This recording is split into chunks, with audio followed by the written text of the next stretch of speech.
Hi everyone, I'm Gautam aka The Seeker of Wisdom. I'm a manifestation coach and today we're going to be talking about a Q&A question. Now before I do so, I like to remind you guys I am available for coaching. I offer one-on-ones, courses and masterclasses. I also have a free Facebook group as well as a paid Facebook group. And last but not least, I also have a mailing list. So if you guys need any information on any of that, feel free to email me or DM me via Instagram for more information. And without further ado, guys, let's get to it. So what prompted this video was I was hosting Insta Q&A in my story not too long ago, at least during the time of the recording, I should say. But I was hosting a Q&A and many of you asked questions. I answered like most of it at the time of this recording. I'm still answering a few right now. But there was this one question that I thought that, you know what, this could really be a good video rather than just a story post per se, because this person's question in comparison to others was kind of like very short and sweet. But I was just like, wow, this was such a good question. And I was like, I really thank this person for asking this question, to be honest, because I really feel that the answer might benefit a lot of people. The reason why I didn't do it as a story post, another reason I guess you could say, is that it was not a short answer, if you will. Like the answer that came out to my mind was not a very short one. I was like, okay, I have to do a video for this.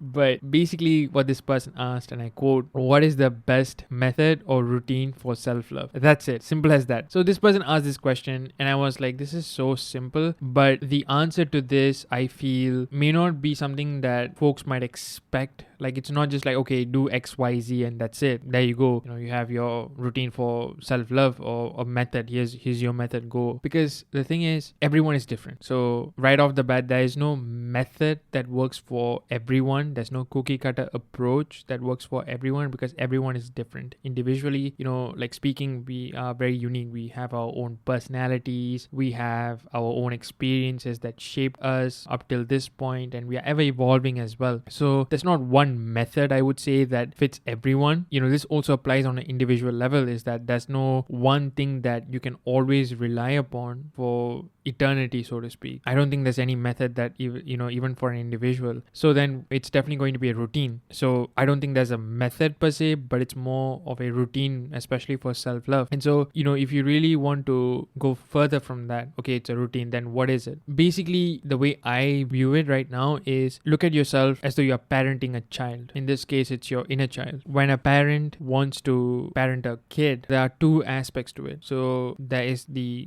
direct kind of love that they give the child. So they pamper them, they do things for them, they fill this child's mind with like positive words and aspirations and whatnot, just positive encouragement and whatnot. So there's that aspect to it. But there are also other aspects, like there's the indirect way of showing love to this child. So these would be, for example, keeping your child away from a lighter, for example, or fire, for example. The child may not necessarily recognize that they are doing it, the parents are doing it for their own good. Or maybe with like phone, right? Like you may not allow your kid to use the phone for longer than say half an hour, for example.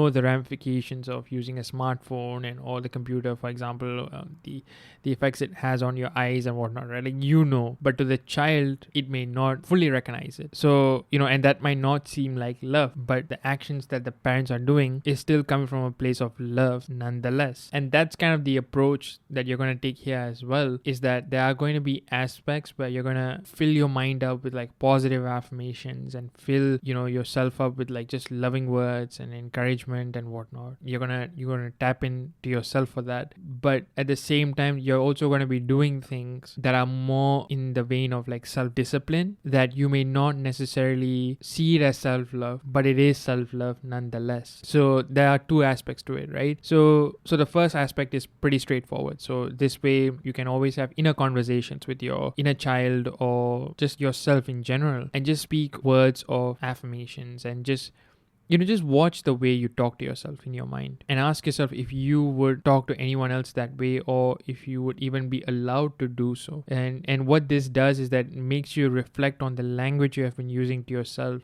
because it's so easy to not realize that, because nobody listens to it except ourselves. So there's no kind of like policing being done over that conversations that we are having with ourselves. You can be like, oh, you idiot, how did you not see that coming, for example. No one's going to listen to that except you. but is that having an impact on you? Absolutely 100% yes. So these are the things that you have to change. So you need to change the way you speak to yourself. Language needs to change when it comes to self-love. So if it's not positive, it has to be positive, and you have to be there for yourself. Like you have to pat yourself on the back from time to time to say, you know what, hey, it's okay, things happens. Or if something good does happen, you have to be like, I'm proud of you, we did it. And you really have to come at it from this perspective. And what this does is that it really allows you to feel a lot lighter. You won't feel as heavy. You won't feel like you are constantly being not just criticized by the world but by yourself. Like it's a very crappy feeling, and just speaking nicely to yourself helps a ton. And also because everyone is you pushed out, you're also going to get that positive feedback from everyone else as well. So inner conversations, if it's not positive, change them for the better. And so that's one way of going about self-love. The second thing is pampering yourself. This is something that I had to learn, funny enough, because I used to punish myself by not hanging out with my friends at one point, or not allowing myself to buy things, not allowing myself to enjoy things, because in my view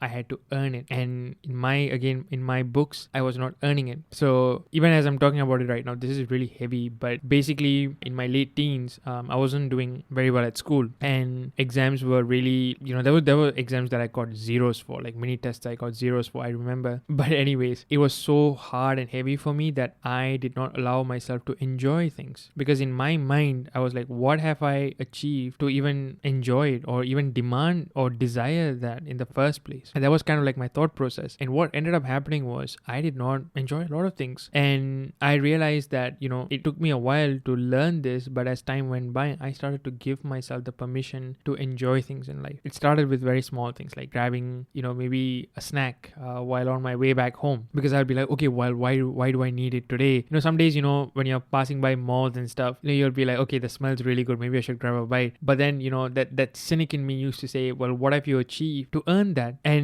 as I started practicing self-love and whatnot, I was like, you want it? Okay, go grab a bite. Go ahead. Why? Because that's what I would do for my child. Simple as that. Like, that's the way I dealt with it. As corny as it may sound, if I had a son and he's like looking at like the stalls as we are coming home or something like that, or even better yet, if my 5-year-old self was with me and he was looking at that, what would I do? I would obviously let him grab a bite. So why am I not doing it for myself? Because that child still resides within me. That's the way I kind of see it. And I started enjoying a lot more, and I started pampering myself that much more. And sometimes it doesn't have to be through materialistic things or whatsoever. Sometimes it can come in the form of like just giving yourself that time to relax and sleep, for example. Giving yourself the permission to say, you know what, I'm gonna stop this for today, I'm gonna go and rest, and I'm gonna deal with it when I'm better. It could be as simple as that. So giving yourself the permission to really enjoy life and to pamper yourself. It's your birthday, or maybe it's not your birthday, and you just wanna, you just really like to buy something. You give yourself permission to do that and enjoy that without any guilt. So that's one way of going about self-love. So again, language and pampering yourself and giving yourself the permission to also hit the brakes when necessary, in the name of prioritizing your peace and happiness. These are,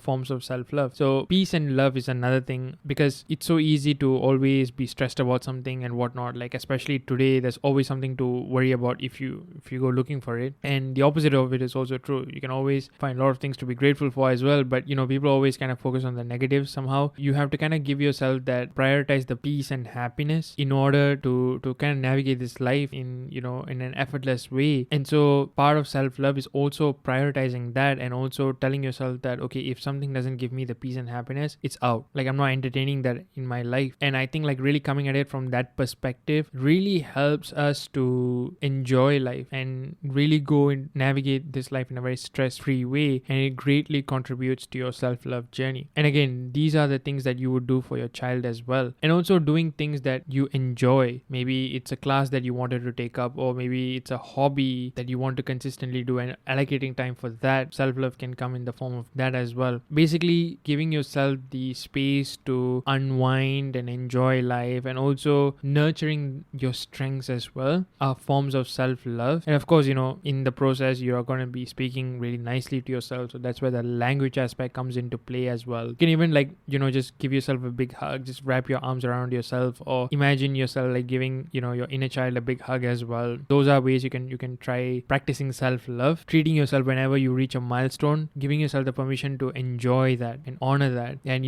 sure, you may be a lot further than you want to be in terms of like achieving your goal, but celebrating every milestone and recognizing that you have made an improvement, that in and of itself is a huge deal. And it puts you in that momentum of, okay, I am moving towards my desire, if you will, right? It kind of puts you in that frame. So these are like the so-called obvious ways of love, right? But as we talked earlier, there'll always be things that you may have to do that may not seem like self-love on the surface, but they are self-love nonetheless. So what does that mean? What would that seem like? So it kind of boils down to self-discipline. So for example, you may not want to do a certain manifestation routine consistently. You may not feel like affirming every single day. You may not feel like writing down your affirmations every single day. But you may have to essentially force yourself to do those things, especially in the beginning, because you're going to be reaping the benefits down the line. So these are, or maybe even like maybe working out, for example, right? Like that, especially in the beginning, it sucks. And you have physical sore on your muscles and whatnot, right? Like you can feel the physical aches and whatnot, and it sucks, but that you're doing it for your mental peace, your physical fitness and whatnot as well. So you're not going to deviate from that, because that it's all for the greater good, so to speak. So like there are going to be things like that. So a lot of things that kind of like might seem like it sucks, but it's going to definitely pay its dividends in the long run. So these might be things pertaining to self-discipline mostly, or things that are related to consistency of sorts. So in manifestation context, again, like you may kind of have to force yourself in a way to be consistent with routines, especially in the beginning, especially when the ego mind's pushback is a bit stronger than in the later stages. You may have to practice a bit of self-discipline to ensure that you are on your routine consistently, for example. Or if it comes to maybe like, again, like in the physical 3D of things, like you maybe are working out and things like that, part of you may want to avoid it, but it's also telling yourself, okay, hey, what's the price of not doing this? Do you want to be where you are right now? And so what are you doing? And it's really kind of like giving yourself those types of pep talks and kind of pushing yourself towards that ideal goal. And that might in a way kind of require a bit of like tough love on yourself, right? Like a very easy simple example would be cold showers. Cold showers suck. No matter how many times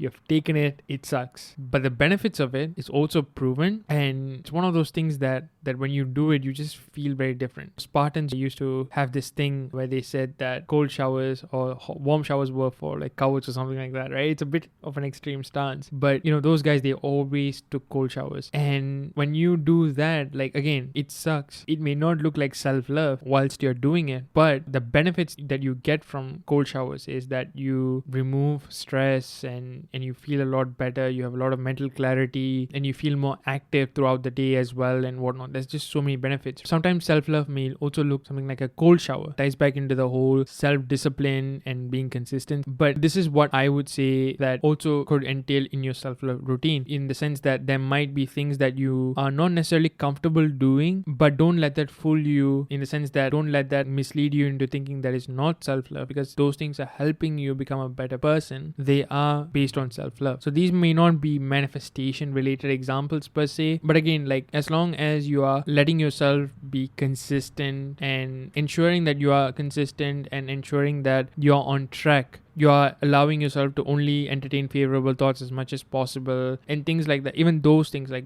ensuring that you have the self-discipline to nudge yourself back onto track, that is self-love too, is what I'm trying to get to. So in terms of routines, I would say having a bit of both, where you're encouraging yourself, giving yourself ample love and being there for your own self, whilst also knowing when to exercise the self-discipline to get things done, either in the manifestation context or otherwise, is key in my opinion. So to me, again, it's a combination of doing things for yourself, allowing yourself to relax and unwind and giving yourself that space to enjoy life, whilst at the same time also knowing when to exercise the ability to police yourself, so to speak, and really be a parent for yourself, nudge yourself towards the self-discipline route wherever necessary. And you may not fully understand why you need to do certain things, and you may not see the results immediately, especially with like cold showers or maybe working out in the gym, for example, but we all know that there's benefits for that. You have to realize that, okay, I have to look long term. Will my ideal self thank me for? Probably. And would I want to be where I'm at right now in life currently? Probably not. These things are gonna make me better. And this also applies to manifestation routines as well. Affirming constantly, or listening to affirmation tapes constantly, or even scripting down or visualizing, or ensuring that your thoughts are favorable as much as possible may be very exhaustive, may be very mentally draining. But if you are persistent with it, you are going to break through your barriers and you're going to become a better person for sure. You know yourself the best, so